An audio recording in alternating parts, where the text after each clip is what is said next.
ಚೆಲಿಯಾರ್ ನದಿಯನ್ನು ದಾಟಕ್ಕಾಗದೇ ಇರುವಂಥ ಸಂದರ್ಭದಲ್ಲಿ ಈ ಸೇತುವೆಯನ್ನು ನಿರ್ಮಾಣ ಮಾಡ್ತಾ ಇದ್ದಾರೆ. ಇವೆಲ್ಲವೂ ಕೂಡ ಒಂದು ಕಡೆಗಾದರೆ ಹೇಗೆ ಕಾರ್ಯಾಚರಣೆ ನಡೀತಾ ಇದೆ ಅನ್ನೋದನ್ನು ಒಂದು ಕಡೆಗೆ ನೋಡಬೇಕಾಗಿದೆ.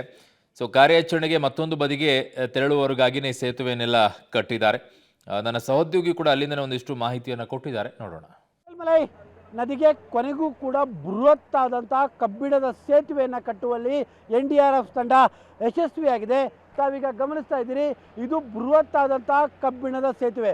ಚುರಲ್ಮಲೆ ನದಿಗೆ ಅಡ್ಡಲಾಗಿ ಈ ಒಂದು ಸೇತುವೆಯನ್ನು ತಾತ್ಕಾಲಿಕವಾದಂತಹ ಬಹಳ ಬೃಹತ್ತಾದಂತಹ ಕಬ್ಬಿಣದ ಸೇತುವೆಯನ್ನು NDRF ತಂಡದವರು ನಿರ್ಮಾಣ ಮಾಡಿದ್ದಾರೆ. ಯಾಕಂದರೆ ಮಲೈ ನದಿ ಕ್ಷಣ ಕ್ಷಣಕ್ಕೂ ತನ್ನ ರಭಸವನ್ನು ಹೆಚ್ಚು ಮಾಡ್ಕೊಳ್ತಾ ಇರುವಂಥ ಕಾರಣಕ್ಕೋಸ್ಕರವಾಗಿ ರಕ್ಷಣಾ ಕಾರ್ಯಾಚರಣೆಗೆ ಕಳೆದ 2 ದಿನಗಳಿಂದಲೂ ಕೂಡ ಭಾರಿ ಪ್ರಮಾಣದಲ್ಲಿ ಅಡ್ಡಿ ಆಗ್ತಾ ಇತ್ತು. ಹೀಗಾಗಿ ಒಟ್ಟು 2 ಸೇತುವೆಗಳನ್ನು NDRF ತಂಡದವರು ಕಟ್ಟಿರುವಂಥದ್ದು. ಒಂದು ಸೇತುವೆ ಕೇವಲ ಕಾರ್ಯಾಚರಣೆಗೆ ಮತ್ತೊಂದು ಬದಿಗೆ ಹೋಗುವಂಥವರು ದಾಟುವಂತಹ ಸಲುವಾಗಿ ಒಂದು ಸೇತುವೆಯನ್ನು ನಿರ್ಮಾಣ ಮಾಡಿದ್ರೆ, ಪ್ರಮುಖವಾಗಿ ಈ ಸೇತುವೆಯನ್ನು ಇದು ಬೃಹತ್ತಾದಂತಹ ಒಂದು ಕಬ್ಬಿಣದ ಸೇತುವೆ. ಅಂದರೆ ರಕ್ಷಣೆ ಮಾಡಿದವ್ರನ್ನ ಕೇವಲ ರೋಪ್ವೇ ಮೂಲಕವಾಗಿ ಸಾಗಿಸುವಂಥ ವ್ಯವಸ್ಥೆಗಳು ಕಳೆದ 2 ದಿನಗಳಿಂದ ಇತ್ತು.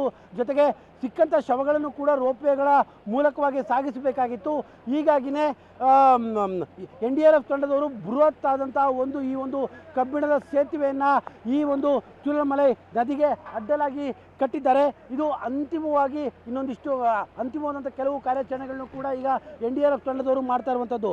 ಬಹುತೇಕ ನಿನ್ನೆ ಮಳೆ ಭಾಳ ಸ್ವಲ್ಪ ಬಿಡುವು ಕೊಟ್ಟುಬಿಟ್ಟಿದ್ರು ಕೂಡ ಇಷ್ಟೊತ್ತಿಗೆ ಸಂಪೂರ್ಣವಾಗ್ತಿತ್ತು. ಈಗೇನು ಬಹುತೇಕ 99 ಭಾಗದಷ್ಟು ಈಗಾಗಲೇ ಸೇತುವೆ ನಿರ್ಮಾಣ ಮುಕ್ತಾಯವಾಗಿದೆ. ಇನ್ನೇನು ಒಂದು ಅರ್ಧ ಮುಕ್ಕಾಲು ಗಂಟೆ ಒಳಗಡೆ ಈ ಸೇತುವೆಯ ಮೇಲೆ ಕಾರ್ಯಾಚರಣೆಯು ಕೂಡ ಶುರುವಾಗುತ್ತೆ. ಅಲ್ಲಿಗೆ ಒಂದು ಕಡೆಯಲ್ಲಿ ಕಾರ್ಯಾಚರಣೆಗೆ ಹೋಗುವಂಥವರಿಗೆ ಒಂದು ಪ್ರತ್ಯೇಕವಾದಂಥ ಸೇತುವೆ, ಮತ್ತೊಂದು ಕಡೆಯಲ್ಲಿ ಕಾರ್ಯಾಚರಣೆಯಲ್ಲಿ ರಕ್ಷಣೆ ಆದಂಥವರು ಮತ್ತು ಸಂತ್ರಸ್ತರು ಅಥವಾ ಸಿಕ್ಕಂಥ ಮೃತದೇಹಗಳನ್ನು ಸಾಗಿಸಲು ಮತ್ತೊಂದು ಬೃಹತ್ತಾದಂಥ ಸೇತುವೆ. 2ರ ಸೇತುವೆ ನಿರ್ಮಾಣ ಕಾರ್ಯವನ್ನು ಕೂಡ NDRF ತಂಡದವರು ಯಶಸ್ವಿಯಾಗಿ ಮಾಡಿರುವಂಥ ಕಾರಣಕ್ಕೋಸ್ಕರವಾಗಿ ಇವತ್ತಿನಿಂದ ಕಾರ್ಯಾಚರಣೆ ಅತಿಯಾದಂಥ ವೇಗವನ್ನು ಪಡೆದುಕೊಳ್ಳುತ್ತೆ. ಕಾರ್ಯಾಚರಣೆಗೆ ಸದ್ಯಕ್ಕೆ ಇನ್ಯಾವುದೇ ರೀತಿಯಂಥ ಅಡ್ಡಿಗಳು ಆಗಲಿಕ್ಕಿಲ್ಲ. ಕ್ಯಾಮ್ರಾ ಪರ್ಸನ್ ಕಾರ್ತಿಕ್ ಜೊತೆ KP Nagaraj, public TV, Wayanad. NDRF ತಂಡದವರು ಈಗಾಗಲೇ ಚೂರಲ್ಮಲೆ ನದಿಗೆ ಅಡ್ಡವಾಗಿ ಮತ್ತೊಂದು ತಾತ್ಕಾಲಿಕವಾದಂಥ ಕಬ್ಬಿಣದ ಸೇತುವೆಯನ್ನು ನಿರ್ಮಾಣ ಮಾಡುವಲ್ಲಿ ಯಶಸ್ವಿಯಾಗಿದ್ದಾರೆ. ತಾವೀಗ ಗಮನಿಸ್ತಾ ಇದ್ದೀರಿ, ಈ ಒಂದು ಸೇತುವೆ ಮೂಲಕವಾಗಿಯೇ ಪ್ರತಿಯೊಬ್ಬರು ಕಾರ್ಯಾಚರಣೆಗೆ ಬರ್ತಾ ಇರುವಂಥವ್ರನ್ನ ತಾವೀಗ ಗಮನಿಸ್ತಾ ಇದ್ದೀರಿ. ಯಾಕಂದರೆ ನದಿಯ ರಭಸ ನಿನ್ನೆಯಿಂದಲೂ ಕೂಡ ಭಾಳ ಹೆಚ್ಚಾಗಿತ್ತು. ಹೀಗಾಗಿ ನಿನ್ನೆ ಒಂದು ಹಂತದಲ್ಲಿ ಬಿದಿರಿನ ಸೇತುವೆಯನ್ನು ನಿರ್ಮಾಣ ಮಾಡಿದ್ರು. ಆ ಸೇತುವೆ ಕೂಡ ಮುಳುಗಡೆ ಆಗಿತ್ತು. ಹೀಗಾಗಿಯೇ ಈ ಚೂರಲ್ಮಲೆ ನದಿಗೆ ಅಡ್ಡವಾಗಿ ಒಂದು ಕಬ್ಬಿಣದ ಸೇತುವೆಯನ್ನು ನಿರ್ಮಾಣ ಮಾಡಬೇಕಾಗಿತ್ತು. ಹೀಗಾಗಿ ಇದೊಂದು ತಗಡಿನ ಸೇತುವೆಯನ್ನು ಈ ಭಾಗದಲ್ಲಿ ನಿರ್ಮಾಣ ಮಾಡಿಕೊಂಡಿರುವಂಥದ್ದು. ಹೀಗಾಗಿ ರಕ್ಷಣಾ ಕಾರ್ಯಕ್ಕೆ, ಅಂದರೆ ಈ ನದಿಯನ್ನು ದಾಟಿ ರಕ್ಷಣಾ ಕಾರ್ಯಕ್ಕೆ ಬೇರೆ ಸ್ಥಳಗಳಿಗೆ ಹೋಗೋಕ್ಕೆ ಆಗ್ತಾ ಇರಲಿಲ್ಲ. ಹಾಗಾಗಿಯೇ ನಿನ್ನೆ ರಾತ್ರಿ ಈ ಒಂದು ಚೂರಲ್ಮಲೆ ನದಿಗೆ ಅಡ್ಡವಾಗಿ ಈ ಒಂದು ತಾತ್ಕಾಲಿಕವಾದಂಥ ಒಂದು ಕಬ್ಬಿಣದ ತಗಡಿನ ಸೇತುವೆಯನ್ನು ರಕ್ಷಣಾ ಕಾರ್ಯಾಚರಣೆಯ ಸಲುವಾಗಿ NDRF ತಂಡದವರು ಮಾಡಿದ್ದಾರೆ.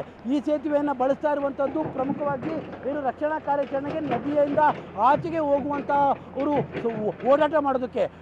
ಕಳೆದ 3 ದಿನಗಳಿಂದಲೂ ಕೂಡ ಈ ಭಾಗದಿಂದ ಮತ್ತೊಂದು ಭಾಗದಕ್ಕೆ ಹೋಗೋದಕ್ಕೂ ಕೂಡ ಸಾಧ್ಯವಾಗ್ತಾ ಇರಲಿಲ್ಲ. ಯಾಕಂದರೆ ನದಿಯ ರಭಸವೂ ಕೂಡ ಹೆಚ್ಚಾಗ್ತಾ ಇತ್ತು. ತಾವೀಗ ಗಮನಿಸ್ತಾ ಇದ್ರಿ, ನದಿಯ ವೇಗ, ರಭಸ, ಚಾಮಲ್ ನದಿಯ ವೇಗ ಎಷ್ಟರ ಮಟ್ಟಿಗೆ ಇದೆ ಅಂತ. ಈ ಕಾರಣಕ್ಕೋಸ್ಕರವಾಗಿಯೇ ಈ ಒಂದು ತಾತ್ಕಾಲಿಕವಾದಂಥ ಸೇತುವೆಯನ್ನು ನಿನ್ನೆ NDRF ತಂಡದವರು ಕಟ್ಟಿದ್ದಾರೆ. ಈ ಒಂದು ಸೇತುವೆ ಮೇಲೆಯೇ ಅನೇಕ ರಕ್ಷಣಾ ಕಾರ್ಯಾಚರಣೆಗೆ ತೊಡಗ್ತಾ ಇರುವಂಥವರೆಲ್ಲರೂ ಕೂಡ ಬರ್ತಾ ಇದ್ದಾರೆ. ಈ ಸೇತುವೆ ಬಳಕೆ ಆಗುವಂಥದ್ದು ಕೇವಲ ರಕ್ಷಣಾ ಕಾರ್ಯಾಚರಣೆಯನ್ನು ಹೋಗುವಂಥವ್ರು, ಈ ಭಾಗದಿಂದ ಮತ್ತೊಂದು ಭಾಗಕ್ಕೆ ರಕ್ಷಣಾ ಕಾರ್ಯಾಚರಣೆಗೆ ಹೋಗುವಂಥವ್ರು ಓಡಾಡೋಕ್ಕೆ ಸಲುವಾಗಿ ಈ ಒಂದು ಸೇತುವೆಯನ್ನು ಬಳಸಲಾಗ್ತಾ ಇದೆ. ಯಾಕೆಂದರೆ ರಕ್ಷಣಾ ಕಾರ್ಯಾಚರಣೆಗೆ ಪ್ರಮುಖವಾಗಿ ಅಡ್ಡಿ ಆಗ್ತಾ ಇದ್ದಂಥ ವಿಚಾರವೇ ನದಿಯ ರಭಸಕ್ಕೆ ತಾತ್ಕಾಲಿಕವಾದಂಥ ಸೇತುವೆಗಳು ಕೂಡ ಮುಳುಗಡೆ ಆಗ್ತಾ ಇದ್ವು. ಹೀಗಾಗಿ ನಿನ್ನೆ ರಾತ್ರಿ ಈ ಒಂದು ಕಬ್ಬಿಣದ ತಗಡಿನಲ್ಲಿ ಈ ಒಂದು ಸೇತುವೆಯನ್ನು ಕೂಡ NDRF ತಂಡದವರು ನಿರ್ಮಾಣ ಮಾಡಿದ್ದಾರೆ. ಹೀಗಾಗಿ ಇವತ್ತಿನ ಕಾರ್ಯಾಚರಣೆ ಬಹಳ ಯಶಸ್ವಿಯಾಗಿ ನಡೆಯಬಹುದು ಎನ್ನುವಂತಹ ಆಶಾಭಾವ ಕೂಡ ಈಗ ವ್ಯಕ್ತವಾಗ್ತಾ ಇದೆ. ಕ್ಯಾಮ್ರಾ ಪರ್ಸನ್ ಕಾರ್ತಿಕ್ ಜೊತೆ KP Nagaraj, public TV, Wayanad.